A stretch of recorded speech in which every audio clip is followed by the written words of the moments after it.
The Cadillac Escalade key fob typically uses a CR2032 battery. Replacing it is a simple DIY task. First, locate the seam on the fob. Gently pry it open using a flathead screwdriver or even a coin, applying even pressure to avoid cracking the case. Remove the old battery, noting its orientation. The positive side marked plus usually faces up.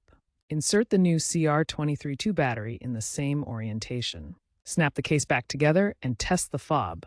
You should hear a click when it snaps back, indicating it's secure. That's it. Always use a new CR2032 lithium coin cell battery, which you can find at most stores. Use OEM batteries when possible to avoid pairing errors. Avoid using metal tools to prevent scratches on the fob. Dispose of the old battery responsibly as hazardous waste. In the future, expect to see key fobs with inductive charging or even battery-free designs, aligning with sustainability trends. If your fob doesn't work after replacing the battery, GM's manual specifies a relearn procedure for 2020-plus models, or a dealer visit may be needed. If pairing fails, reprogramming may be needed via the vehicle's infotainment system.